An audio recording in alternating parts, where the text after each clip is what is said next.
Sometimes I get so mad, there's no controlling me. My thoughts get so bad, I'm like, I might grab a bat, I don't know. My wrath, my blood boils over like, oh God, here goes. I lost all feeling from my head to my toes. You said some shit that I can't let go, so just stay tuned for the rest of the show. So have you ever felt betrayed? Switches how you see things, realize something needs change. Cause I know you got me f***ed up. Let me show you what's up. Cause enough is enough. I'll take a face full of pavement just to make a statement. Welcome to the Gate 7 International Podcast, your official English source for all things Olympiacos FC and Greek football. You are listening to episode number 65. My name is Peter Thompson. I'm here with my co-hosts Lambro Sirmos, Costa Levoyanis, and Ari Bouloubasis. Our European campaign has come to an end, unfortunately. We went out on a bit of a high note with a win today. We showed a very strong performance, I think. We played well, and unfortunately, the season has to end. We'll talk about the game a little bit. We'll have more analytics, obviously. Those don't come out until, maybe 12 hours after the game, so we don't have any analytics right now, but we will get into that later. A couple housekeeping things before we really get into it. As we said on our episode yesterday with Costa Llanos, there is a new Olympiacos Discord channel. If you enjoy chatting with people about the club, if you want people to talk to about Olympiacos after a game, this channel is great. The link is on our Twitter. Thank you to @King509-13912 for setting that up. It's really active. If you're looking for someone to talk to, we're all in there, as well as many, many other Olympiacos fans. And it's always a great discussion. So feel free to hop in there. Additionally, if you saw on our Twitter @Gate7INTL, we actually, as recording this, we just did a little Twitter live segment post-game.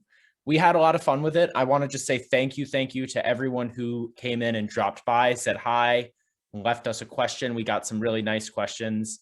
We also got some people making fun of us, which is always fun as well. But we're definitely thinking of doing more of those, guys. And let us know as well any feedback you might have. We're thinking maybe doing pre-game episodes, maybe even during the game, halftime. I mean, the possibilities are endless. We could do a lot of things with this, and we hope to have more opportunities to engage with you all. Speaking of engaging with you all, this weekend, we will have a big opportunity to allow you to become part of an episode of the Gate 7 International Podcast. This weekend, on Saturday, I believe it's March 20th at 5 p.m. Eastern, which is, I believe, 11:30 p.m. Greek time, and I guess 9 p.m. UK time. We will be recording, and we will post the Zoom link to our Twitter account @Gate7INTL. You'll also be able to find it on Instagram, Gate7INTL. You can click on that link and you can come in, say hi, ask us a couple questions.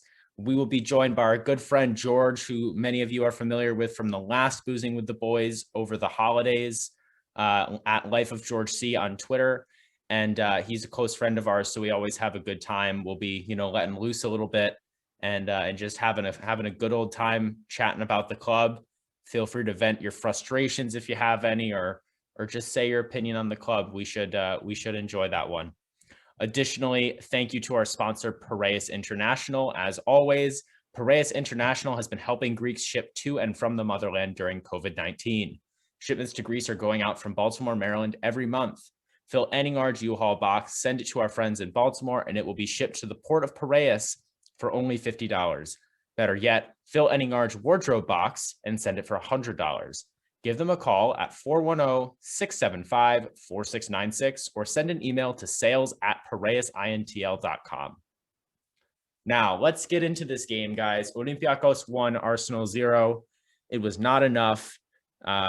Maybe we all knew in our brains that it was very unlikely we would go through. But when El Arabi scored the goal in the beginning of the second half, our hearts all jumped up and we believed for a minute there. We played, I think, pretty good football. We probably didn't get enough chances at the end of the day. to realistically expect to score 3 goals, but we did have some nice possession here and there. And we defended really well, I think, as well. Unfortunately, sort of a poor way to end the game, let his emotions get to him a little bit and gets 2 yellow cards in quick succession and gets sent off. And that was basically the nail in the coffin. Any hopes of scoring 2 goals in 10 minutes were gone. And we ended up winning 1-0, which was, of course, was not enough to advance. But, there were some positive things to look on in this game. We beat Arsenal in the Emirates for, I think, the 3rd time. We have more wins. I don't know what the time frame of this is, but we have more wins against Arsenal in the Emirates than Spurs and Liverpool, if I'm reciting that correctly. So, it's very nice to see that, obviously. Some players played very well as well. And I think, as we sort of review the European campaign, I think we as a team should be proud of how we played. You know what? I just want to start by saying something about Martins. Not just because there were some people after the last game against Arsenal that were calling for his head. I'm not going to characterize those people. But in his first season, you may remember there was a cup game where we got knocked out of the cup by Lamia. And there were people close to the chairman, close to Marinakis, calling for Martins' head again and telling Marinakis, get rid of this guy. He's a disaster. I'm so grateful. I'm so thankful that Marinakis told those people to get the fuck out. 3 seasons on, this is the 2nd consecutive season that we've got to the last 16 of a European competition. In his first season, we got to the knockout stages of the Europa League as well. We were knocked out by Dynamo Kiev. Pedro Martins' record in European competition has been good. And Peter, you mentioned that we believed when El Arabi scored that we could turn it around. I believed before the game even started. This manager, this team, the team he built, they had us daring to believe that the impossible was possible today. Coming back from a 3-1 deficit, I believed that we could do it. I couldn't concentrate all day today. I couldn't work. It's never happened to me before. And that is a testament to the work that this manager has done. It's really like, I have to give it to Martins and all the people at the club. He's created this expectation. And I don't want to start talking about what happens when Martins gone. No, I'm going to enjoy this achievement. And listening to Mikel Arteta after the game today saying that in the second half, we were fitter than them. A Greek team, fitter than a Premier League team. An English club's manager saying that. That's unbelievable.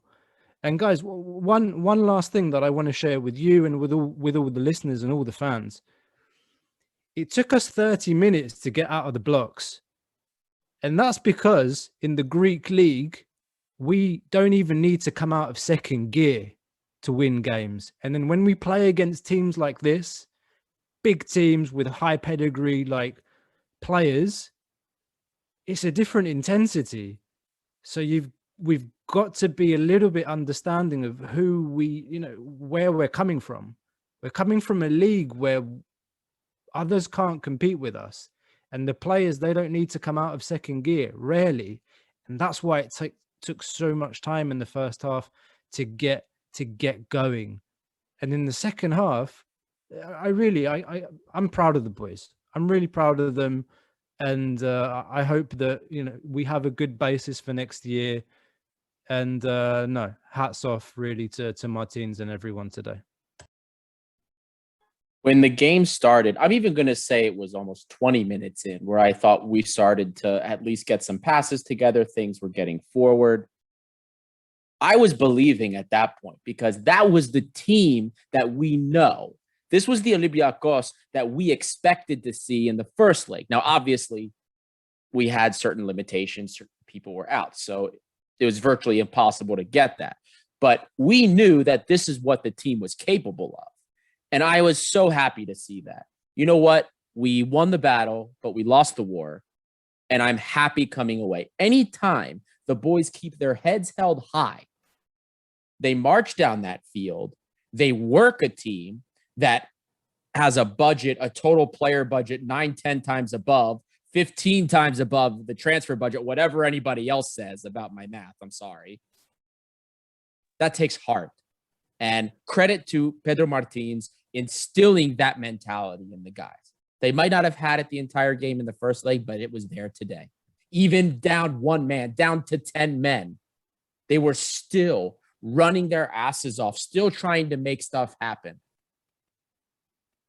A lot of some opportunities didn't go our way. That first El Arabi opportunity that was saved by Leno, great save by him. Could have been a goal. We had other opportunities, you know, some mistakes, some issues in the final third. But by God, this team proved that it can compete with teams from top flight leagues. And I'm happy. I'm not disappointed at all at what I saw in the players. You know what? Maybe we didn't get out of the round of 16, but this is the first time that this club in the modern era, but when I mean the modern era, I'm going to say the last 30 years, because I haven't looked back beyond 30 years, sorry, that we've gone back to back round of 16 in European competition. We've never done that before. We've either bowed out in the group stage or in the first knockout round, whether it's Europa League or Champions League. So the boys should be proud. A milestone has been hit for this club, and I look forward to seeing what happens next year. And I think, like, I especially after the first, like, a lot of fans were really disappointed. And I think that just goes to show you the expectation that Pedro Martins, not that he has set this expectation, but the expectation of the team that has come about because of how successful Pedro Martins has been. Like, we are so lucky to have this guy, you know, for as long as we've had him as our manager, and the accomplishments and the distance that this team has come since he was appointed manager. It's incredible. And for us to, you know, the fact that we lose to Arsenal in the Europa League and we are upset and we feel like we could have won and we believed, and now we are disappointed, understandably. The fact that, like, we're at that level and everybody believes that, from top to bottom, from, you know, the board to the coaches, the players, the fans, like, it's the same mentality of, like, we felt we should have gone out and beat those guys. That shows you we are, like, Arsenal. I mean, yes, they're a bit of a banter club, but, like, they have so much more money. They have world-class players. They have just, they have the UEFA Mafia on there. No, I'm just kidding. But, like, they have everything. And we are a little club from Greece with no UEFA coefficient. We have to play games in July just to even be where we are right now.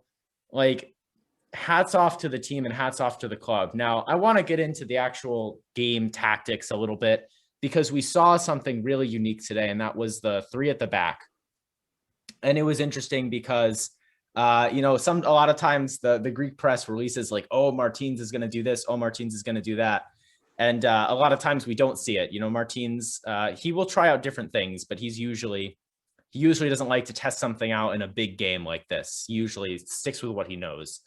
And I think Costa was very confident that we would see this formation from the moment that the story dropped. I think it was the day before the game. And so we saw it, and I mean, it worked out really well, guys. It was great. It might have also been in a way because Arteta didn't expect to see us line up like this, but I think the back three, like, Jose Holebas looked very natural in that back three. I think this might be the best game we've seen him this year in that position. You know, he's not required to go as far forward. It's a bit easier for him. In that sense, I think he looked good. And Sokratis and Ba looked fantastic in defense as well. Of course, up until Ba got sent off, but, you know, he was very good. And the Arsenal front three were crickets the entire game. as well, guys. For the most part, Aubameyang got loose a couple times and Sa took care of it. Pepe, same can be said. They did a really good job on those threatening players that are worth much, much more than anyone on our team, guys. And we dealt with them. So I'm very happy with that as well. Can I just say Nicola Pepe was paid for, was it almost 80 million euros they paid for him? Yes. Jose Holebas and Oleg didn't really have too big of a problem with him. We have to say that. Oleg played. Before I go to tactics, you all got the opportunity, so I'm going to take the opportunity as well. I want to say bravo to Jose Holebas, bravo to Jose Sa. I just want to stick that right into the dagger. The people saying he needs to get out. Jose Sa, we're lucky to have at this club, and one bad game is never going to change that. 2 months of bad form is not going to change that for me. And also, Nico Lokopoulos on the radio saying it's time for the exit or the bench. I'm not going to say, just get lost. I'll stick to that. I'm not going to get too upset. Just the heart and determination showed.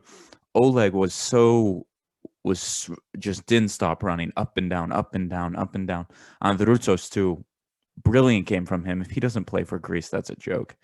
But I think proud is the only thing we can say, right? And this Pedro Martins project, Peter, let's go back to 3 years in my apartment, watching us barely scrape a draw at home to Panathinaikos. Watching Vukovic score an own goal against Watching PAOK. Vukovic score an own goal against PAOK.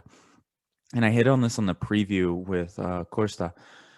The Pedro Martins said in that press conference, the hardest thing is not this Arsenal game. I have built the project. The hardest thing was that first year when we had 30 shots and we were dominating. We couldn't beat Panathinaikos. We couldn't beat PAOK. We couldn't beat AEK. What AEK? We couldn't beat Lamia. So just the levels this club has grown, I think it just gets lost on some people, like where we were and what we are now. And I'm going to say this. I said this on Twitter. If we were healthy over 2 legs, I make us favorites to go through tonight or over this tie with some Mado, with Ba, with a healthy Sokratis as well. Vrusai ready to come off the bench, not that Cote Lazar. It's just a different team, and it's a team that Valbuena as well missed tonight, guys. Hassan, as much as I don't love him, he could have come on in the 70th minute, 65th minute and put some more pressure on their central defenders with crosses. Anyway, guys, just overall, I'm just so proud of the team, and the tactics worked great. And we hit upon this on this little live thing we were doing. Is this the formation of the future for Europe? And I was saying to these guys, I think we need that ball playing. Almost, Peter said it perfectly, how Chelsea did it. And Azpilicueta is almost like an attacking central defender. Does that even make sense? I don't know if that makes sense, but just has more opportunity to go up the field. We don't really have that. Jose Holebas is the only person. Is Ruben Semedo that guy? I don't know. But personally, I really like the idea of this, and maybe that's something we can just start off the conversation. The tactics. Is this a tactic we want to see going forward? For me, hell yes, I want to see it going forward. I really liked it today. Let's be honest, guys. We could put Kostas Toulakis up top at striker and still win the league. So, I think tactics wise, it's going to be hard to judge what's good and what's not in the league, because we'll probably clinch in 4 or 5 games. But it's going to be interesting for next year, because you do need a specific type of player to play that 3 at the back. I don't really think it works super well with just 3 center backs. Semedo potentially could sort of fill the role that Holebas filled, but also is Semedo going to be here next year? Probably not. So, maybe there are some names I could think of, some Greek names I could think of that we could come in and maybe fill that role. Like Holebas, I think is maybe going to pass this year. It's hard to say what he's going to be able to contribute as a regular player, but I think we could see that formation more frequently. It'll probably be a type of thing where it's just another sort of tool in Martin's switchblade of formations that he might play. We see 4-4-2 in the league. We see 4-2-3-1 in the league and sometimes in Europe. And we might just see him occasionally run to this. And I don't want to, you guys can jump in real quick, but I just thought of this with Yanni Masouras coming back on, Drutsos in the fold. Kenny Lala, could he do it? Could he do that? Is this a thing maybe he could do? I know the reporters were saying that maybe he was being ready to play center back in this emergency role because they wanted to move Mvia back into the midfield. Do we try Kenny Lala there during the playoffs? I don't know. I just thought of it, and we have two fantastic young Greek wing backs, I want to say, because they're attacking wing backs. They're defensively not sound. Maybe that's the option. I don't know. Yeah, I'll just briefly say, in a back three, it could work with Lala. I mean, you kind of waste his pace a little bit. Like that's really what he's good at is dealing with those pacey players. But I mean, he's great on the ground. I maybe don't trust him in the air, but if you have him back there with two other bona fide center backs, maybe it's not as big of a deal. So I could maybe see it. But I'm still not sold. Maybe he can grow into a role as where he's a bit more strong in attack for us as well. I still would like to see that. I'm going to be honest with you guys. I really don't foresee us outside of situations like this, odd man situations or desperation situations, moving to a 3-4-3. We've spent entirely too much time developing the 4-2-3-1, the 4-3-3 in European situations, and the fallback, which is like plan C, which is the 4-4-2. We don't have the depth at center back or at that role to play a 3-4-3. So we would have to make some serious additions to roll with something like that. I don't see it happening. I think we're going to continue to see some variant of whether it's a 4-2-3-1, 4-3-3, whether we employ a true 10 or not. That's going to be the question. And for me, looking at this, what we've seen and going forward, you brought up the possibility of Semedo going, right? So I think given the performances we've seen from him this year, I don't think it's as big of a possibility as it was last year, because he regressed a little bit in his European performances this year compared to last year. He could still go. I'm not ruling that out. I'm just saying I don't think it's as likely he'll leave this year as last year. Could still happen, but based on what we've seen, he did regress a little bit. But we have some questions though still. There is a player that has been brought up on social media. What's happening? What are we doing with him? Markovic. Could we bring him back? Should he be brought back? I think so. We have a couple of other loanees that are of interest. You brought up Yanni Masouras. How could that work in? Could he be a depth option to Lala? Adrutos go back to the midfield. But given the performances we've seen from Adrutos at the right back, do you want to mess that up?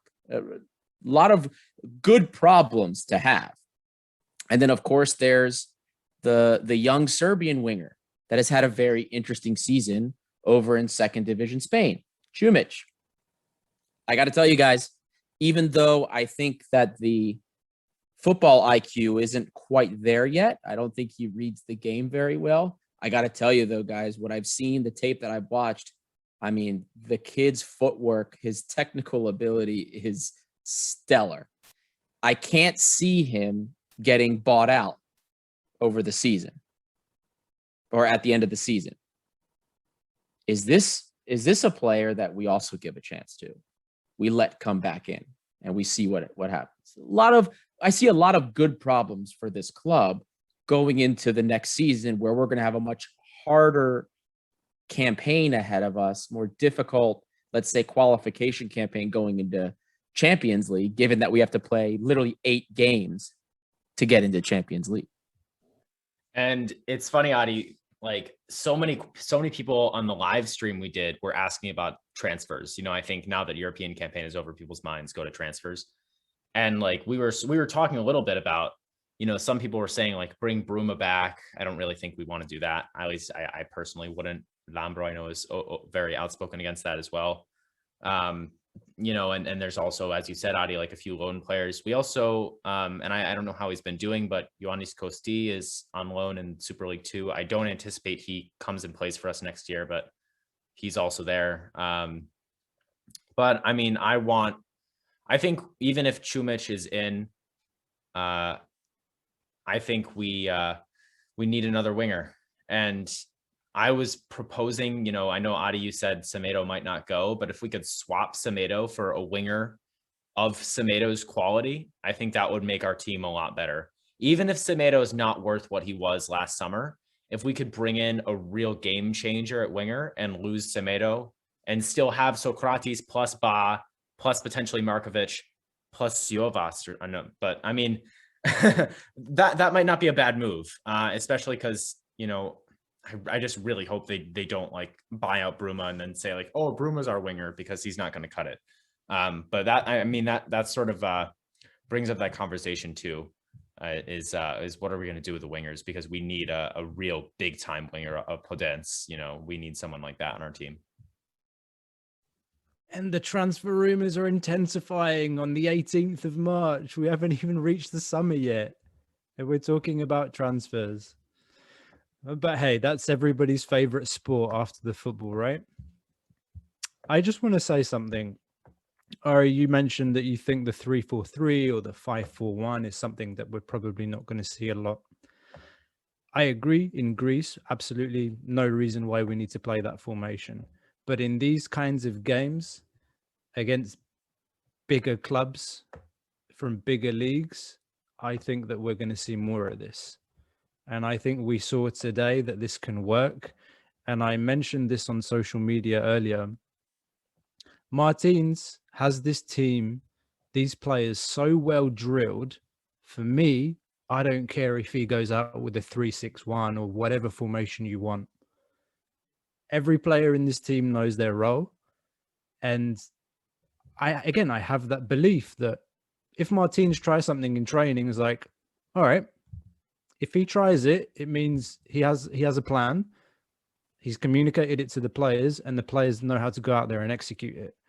And in terms of personnel, Lambro and Peter, you were talking about an attacking centre-back or a ball-playing centre-back is basically what we're talking about here. And the only ball-playing centre-back that we have in our team today that can do that well at a high level is Ruben Semedo. If he leaves in the summer, then we don't have that kind of player. But there has been a lot of talk about Dimitris Siovas coming back potentially in the summer. I think that he would be a natural replacement for a player like Jose Holebas in that position that he played today. There's a big question mark for me over whether Ba is going to earn a big transfer this summer, because for me today, until he got the red card, he was our best player. He was immense, absolutely immense. And I was saying, this is the game that the scouts are watching him, and there's going to be a bid for 20 million at the end of the year. Easy.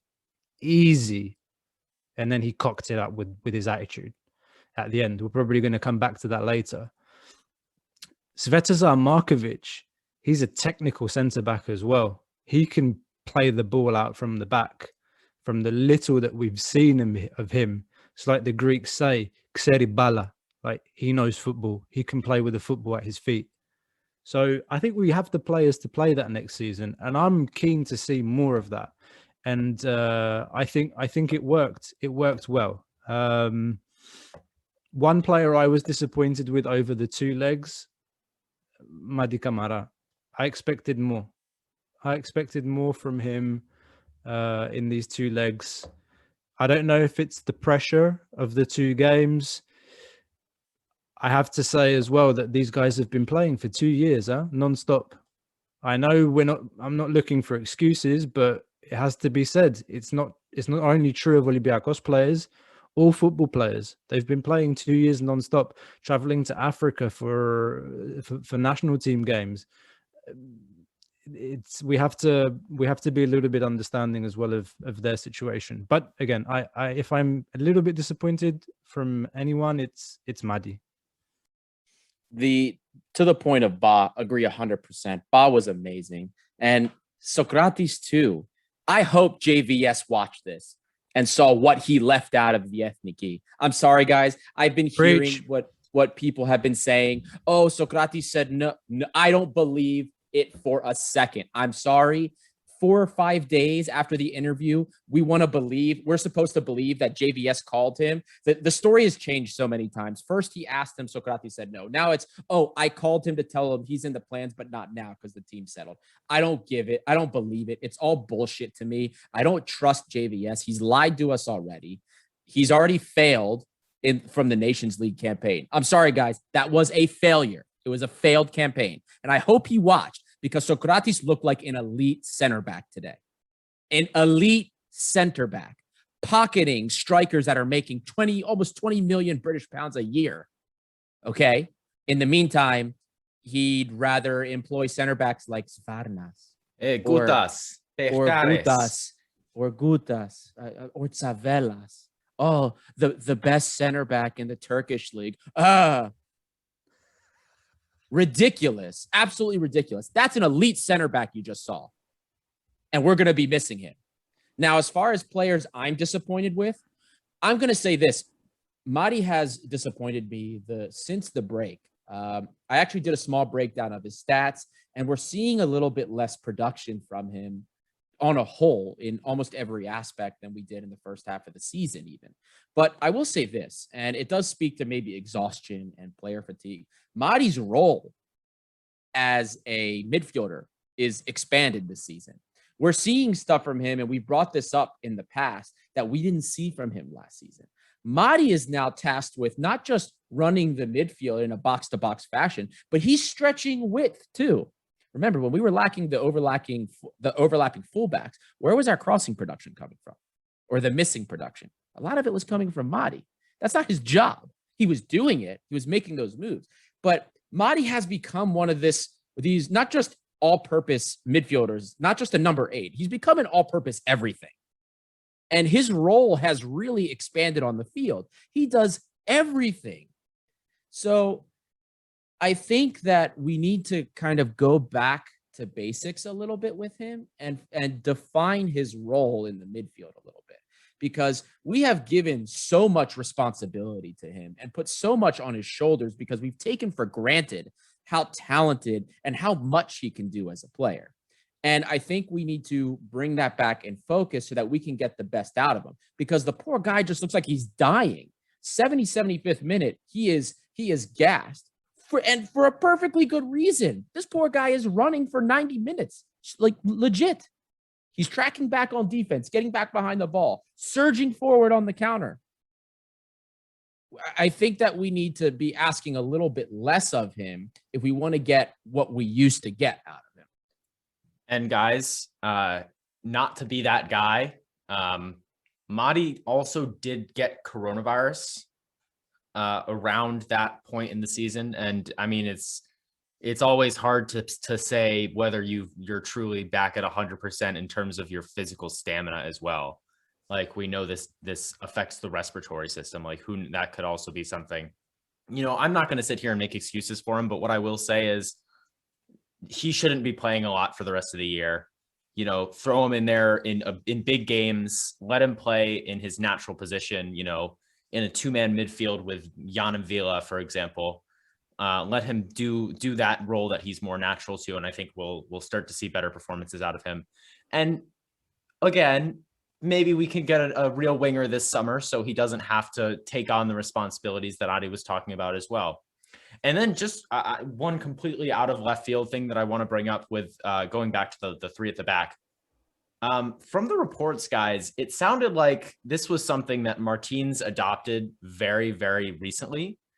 And I kind of didn't think about it until like just now, but it makes it that much more impressive how well we played. And it's another like huge props to Martins for the fact that the players seem to know their role in this, especially like Holebas, and like he knew exactly what he was meant to do. He seemed very aware of what his role was in this revised formation. Like, the fact that we played so well, that is another reason that Pedro Martins is a top manager for us as well, because like, even if it wasn't just like he literally decided the day before the game that we're going to do this, but like he didn't have that much time to prepare this formation. So that's very impressive. And also, it has to be said, we didn't concede a set piece goal today. We didn't really even have any threatening set piece issues. And I think there was actually one where Gabriel got a header and they tried to do the same thing where he kind of lays back and they, in swing the corner farther back in the box and Gabriel hits it. And there was actually somebody there marking him. So maybe there's progress on that front as well. But anyway, I just had that random thought. I figured I'd bring it in there. But yeah. Yeah, I have a few random thoughts as well. I'm reading Martin's comments from the end of the game, and they asked him about the European experience, and he said we lost players at the most important times from coronavirus. It was determined a bit by coronavirus, is what he was saying. At certain moments, we didn't have even an attacker in El Arabi and Hassan. In other crisis moments, I guess you would say, we didn't even have Valbuena. In other times, we didn't even have a defense. Sokratis just came. We were missing a lot of players, and we still were so close. And if you essentially what he was trying to say is if you rerun this again, things would have been different. There were just like small moments, the Marseille game, Porto game, coronavirus, injuries. Like this European campaign could have been so slightly different, and people would have been preaching that it was like the most magical Olympiacos run. And all of this through coronavirus. And I don't know, Costa made a point about us struggling to begin, and I think this was such a good point. And when he said it, it registered so much with me. When you play Larissa on the weekend, when you play La Mia, even when you play a team of the same level like PAOK, you're just not going to show it. It's just difficult to show up with these huge. Arsenal just played an amazing game, North London Derby against Tottenham Hotspur. Like, how can we match that rhythm when we're playing the PAOKs and La Mias of the world, just nothing teams. So it's difficult, it's difficult. Like, I don't know, like when you're going at Villarreal, but then you have Kieran Tierney the next day. It's not the same when you play these terrible teams in Greece. I don't know.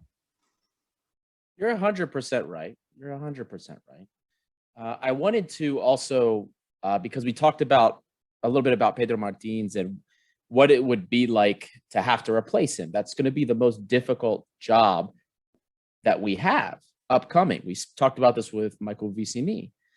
And I want to remind everybody, last year, we renewed Pedro Martins' contract.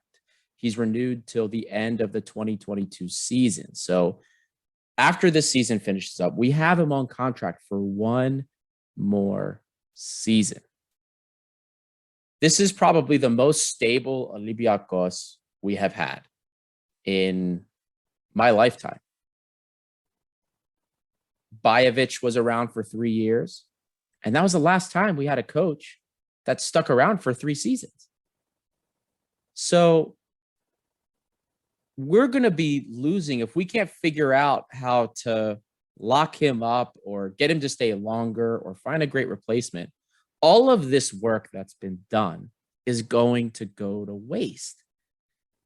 The club needs to make sure that it has its ducks in a row from now. And I know it took the joke was that it took Mady, I think, 5 minutes to secure Martins for the extra season for that 4th year on the deal. I am hoping that when this season comes to a close, that Mady is, again, 5 minutes says, listen, what do you want? I'm keeping you here as long as I can.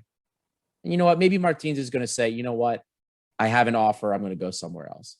But at the very least, we need to do our due diligence and try and secure him for a longer term, because we have a great foundation that's been built here. There's a great project here, guys.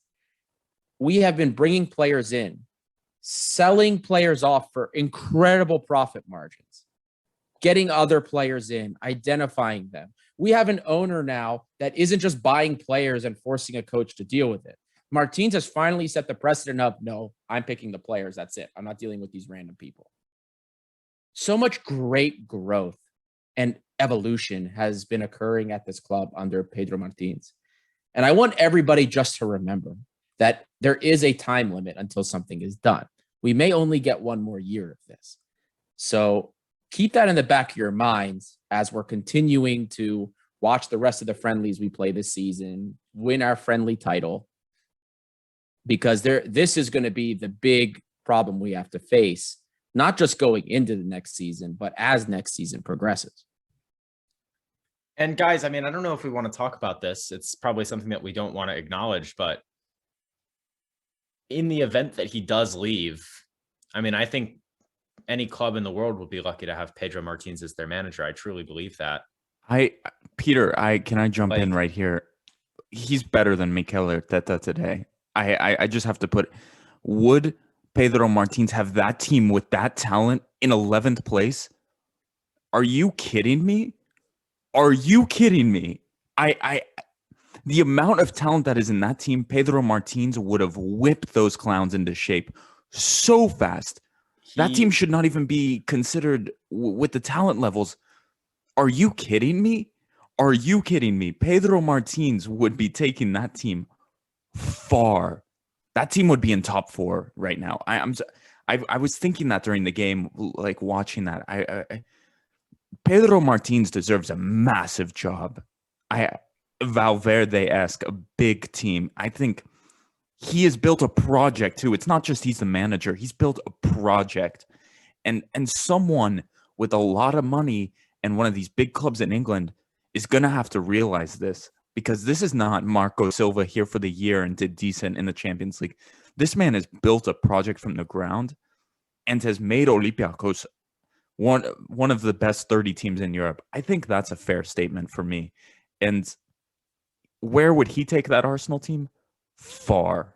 I'm just putting it out there right now. He has a $4 million buyout option, by the way. I forgot to mention that. Only $4 million. You know, Tottenham, they just like Olympiacos, they went out in the Europa League today. They're a bit far down the table, and Mr.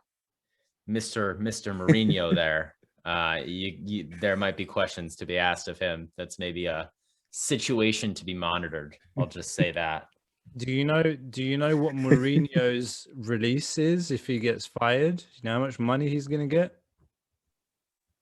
Quite a bit. More than 4 million. 40 million. Wow. Now, is that dead money for his wages, or is that like a security? That's his compensation clause. Wow. If he doesn't see out the duration of the contract. If they want to get rid of him. That's crazy. But on the whole Martins topic, I agree with Ari. If I was the chairman, I think we doubled his salary. Like his earnings were doubled when we to 1 million. Exactly. So he had a contract 500K. They doubled it. So that was announced at the beginning of this season. His extension. I would give him more. I would say, oh yeah. So how much do you want, mate? Like sign another couple of years. Like what do you want? I mean, look, guys, he's more important. I would say he's more important to our team than any player on our squad. Yes. So, I mean, I get there's politics, but like by that principle, he should be making more than El Arabi, more than Valbuena, more than Jan Villa, more than Fortunis. Like, yeah, blank check, man. I mean, please stay here for as long as you possibly can. The thing is, if that club from England does come knocking, that's what he's going to go for. And I don't blame him, to be fair. I don't think he's going to be the kind of guy that's going to go back to Portugal to manage Sporting or a Benfica or a Porto. No, just like they're massive clubs, and the Portuguese league is way better than the Greek league, no question about it. But that's what I think his target is, and I think he's been quite clear about that in the media as well. Like when he's talked about it in the Portuguese media, so if I leave Olympiacos, I want to go and manage in the English Premier League at some point in my career for a big team. So that's what we're all afraid of. For the moment, as far as I can tell, United's got Solskjaer. Chelsea just got a new manager. City, Guardiola's not going anywhere. So, those big clubs in England, they have managers. Now, if he's going to go and leave and manage a club like Burnley or I don't know what, I don't think so. But fingers crossed we can keep him for another season at least, and that chairman's got his ideas clear in terms of what he has to do, and that he's already thinking about trying to extend him again. Guys, I obviously don't want Martins to leave, but picture Jurgen Klopp gets the sack. Martins to Liverpool. Tsimikas starts and plays every game and is world class. Fortunis becomes Liverpool's new 10. Matthew Valbuena, the left winger. The debate rages on. I demand the Liverpool board bring me Mathieu Valbuena to Liverpool. That would be hilarious. Guys, we forgot also to mention one huge detail. And it was actually just posted by George at Gate 7 Montreal. If we have fans in the stadium, yes, we steamroll Arsenal. I'm saying it. I'm sorry. Yes. I don't care if it's disrespectful to Arsenal as a club. We steamroll them with fans in the stadium. I don't care if we're missing a center back. I don't care if Vila's not playing in the midfield. We steamroll Arsenal if fans are at Gadaskaki, and if even we have 1,000 fans there. And Yes. at the Emirates, guys. Yes. Like, let's be honest. Like, Don Robbie said this. Like, the fans in the Greek fans, the Olympiacos fans in London were huge for us winning that game. Like, even the if same thing. if we Guillermo could have said the gotten same thing. fans, if we could have gotten fans for even the second leg, it would have helped. That's the crazy part. And it's like the whole season we can say this, but people, it's easy to forget about. But totally. I don't know why. When we talked with Robbie, I kind of played it down a little bit because I do feel like the players have gotten used to playing in these conditions. But I was talking about it with a friend today, and we were watching the game, and you're just like, at 1-1 at Karaiskaki, when El Arabi scores the equalizer, the second goal is scored by the 12th man. Do you know what I mean? You just feel like the second goal is scored by the fans, and the fans do lift that team. And it hasn't been true of all teams like that we've had in the past years. But if you guys remember, like last year in particular, every time that we played at home in the qualifiers in the Champions League and the first like 10-15 games of the league, they would stay after the 90 minutes and they would go to each side of the stadium, starting at Gate 7, and they would all grab each other's shoulders and start jumping up and down and singing like with the fans. And there was just that connection that's been created between the team, the players, the staff, the coaches, and the fans that was so unique. And in the end, I think Robbie was right when he made that point. And it may, I don't know, maybe it didn't speak to us. It's kind of an obvious thing, but yeah, I totally agree with what you said, Ari. And today as well, after the 1-0, Jesus Christ, like the second half, we came out and it was just chance after chance after chance. The first 10-15 minutes of the second half, you just thought there's another one coming. Like I was standing up the entire time. The second half, I watched the entire second half standing up. Yeah. And just to go on that point, I remember the AC Milan game. We had chances. And then the first goal came in and we scored 3 goals in 20 minutes.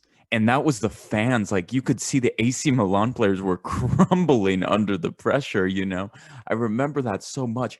And God, it just makes me nostalgic for the pre-coronavirus days, like people on top of each other. And if you haven't been in Karaiskaki, like in some of these games, like it is trembling. And there's something we've talked about a few times, but you just like feel it in the air, the anxiety, the excitement. And like, again, when we talk to former players, man, they told you like walking on that field and it's shaking. Like, man, it is crazy. It's something else. And we really don't. You're so right. We don't talk about it because we know it. We've lived with this our whole life. So it's like, oh, the fans not being there. Okay, yeah, sure. But it is so big. It is so big, and I just can't wait until next season. Hopefully, we're all back. I discussed with Costa off camera. Maybe a season ticket for me is in the works. We'll see. I just want to live those moments that we've missed. You're not too far. It's a little far, but if there's online learning, screw it. It's worth it. Exactly. Guys, as we begin to wrap up, obviously I know doing man of the match when we lose the tie is not the best, but I still think today we can give one out. I'm going to give my man of the match to Jose Sa. As I said in the live stream, I can't remember a foot he put wrong during the game. I think maybe there was that one time when Pepe was coming and he came out and Pepe got around him, but Jan Villa or Sokratis was there and it went for a corner, but whatever. But other than that, he made some incredible reflex saves. He played some great balls as well. That one to El Arabi that he almost scored. Like, how often do you see that anymore? He was very commanding he wasn't afraid. He was very assured of himself. You watch that game and it's easy to forget about the last few games where he had a few mistakes. And knowing as well everything he's been going through, like, man, what an absolute warrior. Like, incredible mental fortitude from Jose Sa to go out there and have a great game and keep us a clean sheet. So he is my man of the match. Pedro Martins, yeah, A+, guys. Like, to make a big call, to play a new formation, to get the players to the point where they are comfortable enough with that formation that they can play it and get a result. Obviously we didn't get 3 goals, but guys, with the personnel we had available, with, the situation we were in, no fans, hats off, excellent effort from the team, really great stuff to build on for next year. Hopefully next year we can continue to have this pedigree and push farther. Liked pretty much everything Martins did today, so I'd give him an A+.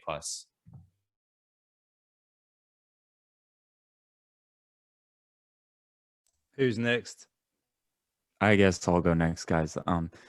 Peter and everyone, we have that joke, when we can't think of a man of the match, say Jose Sa, but I just love this guy, man. I don't, God, so many times I think it's the emotional podcast when I want to swear, but I don't really care what anyone has to say. I love this guy. I just love this guy. Like, the memories are kind of coming back tonight of some of the amazing saves and some of the amazing games and just like everything this guy's given the club. And another fantastic game tonight.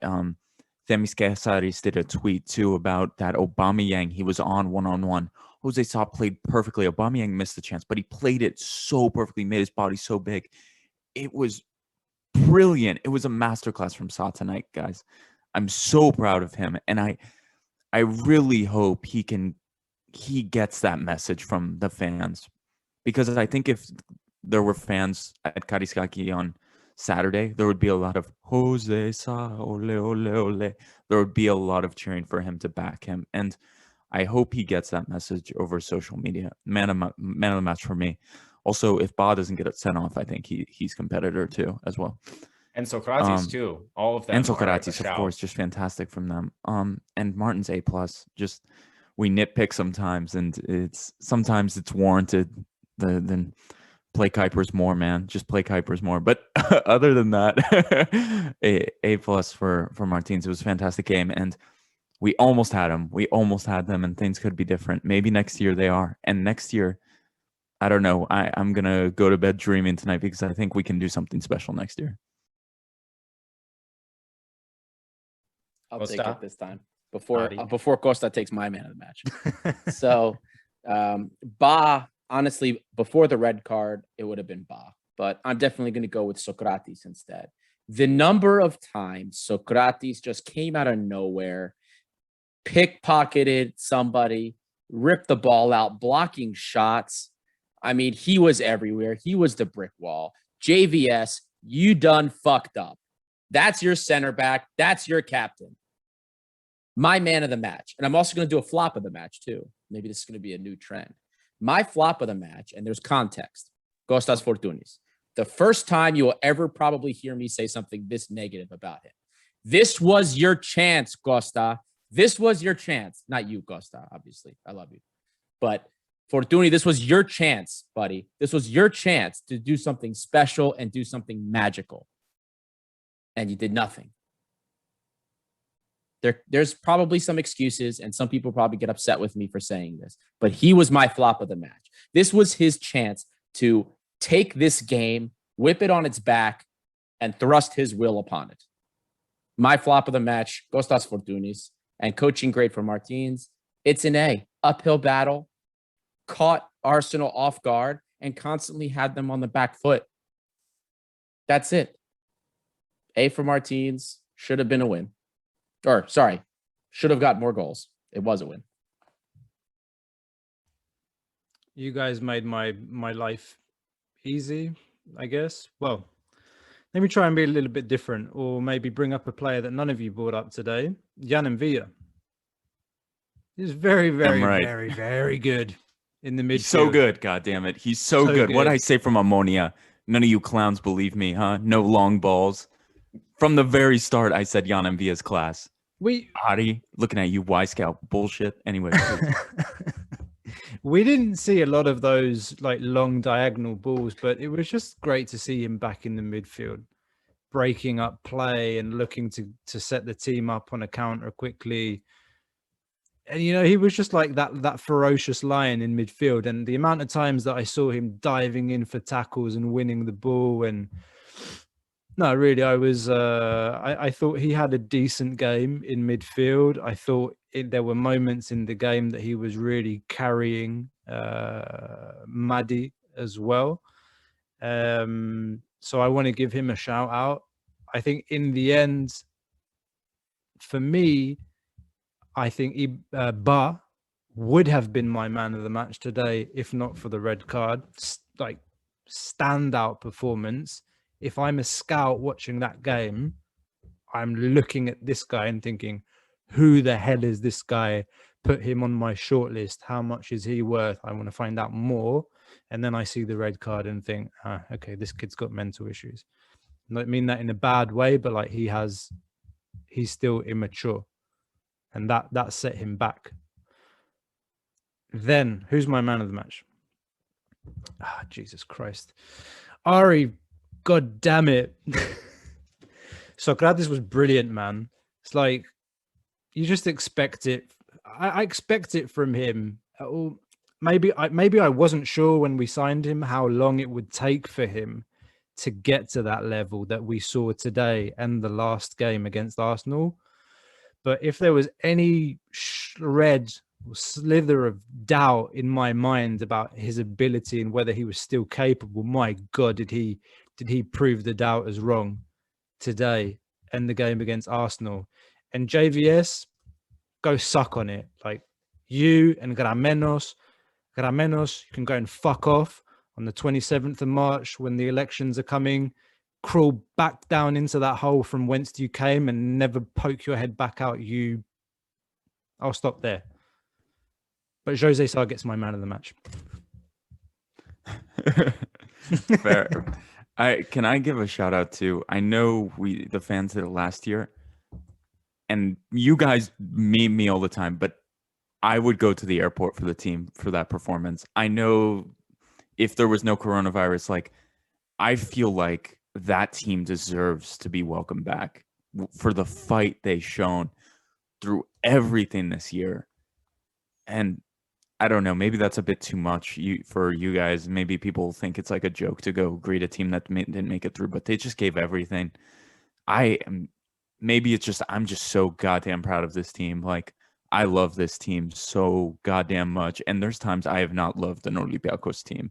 It pains me to watch Alexi Romao play in the midfields for how many years. So I'm just soaking it all in, even though it's a loss in the season, maybe over for competitive reasons. I'm just so proud of Olympiacos. I'm sorry, guys. That's me. I think there may still be some crazy Greeks that turn up at the airport. Goddamn right. I'll eat the even with the 200 COVID, euro fine. Sure Screw it. They definitely do deserve it, guys.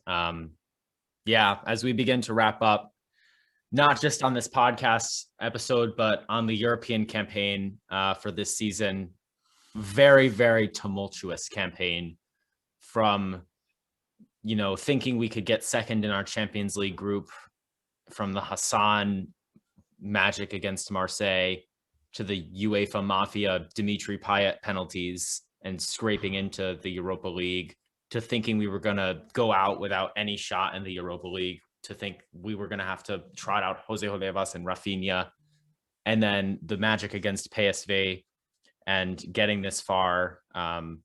It's been a wild ride, with coronavirus and all of this stuff and the new signings, but we're here now. I think hopefully we can go into next year building on the results that we made here.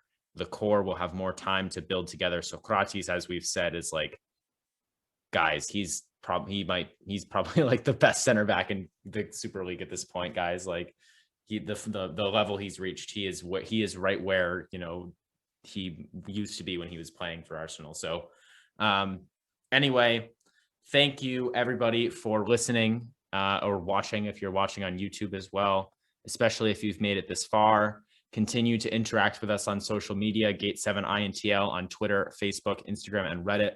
Keep an eye out for live shows, guys. We're going to try to start doing them more. They're really easy for us to do, even if it's just halftime of a game. Like, come on and say hi. Keep an eye out for those. I think on Twitter, you can even turn notifications on for when we're going live. So you can use that little feature as well. And we will continue to play with that. We might try Instagram as well, depending on how things go. But yeah, thank you everybody for the interaction so far. Like, subscribe, comment on YouTube. If you're watching us on YouTube, thank you so much for tuning in. Leave a review on Apple. If you're listening to this on Apple Podcasts, tell a friend if you know an Olympiacos fan. If you know someone who loves Greek soccer and wants to get into Olympiacos English, that's what we're here for, trying to spread the community. So until next time, thank you so much. Have a great rest of your week, and we'll see you very soon.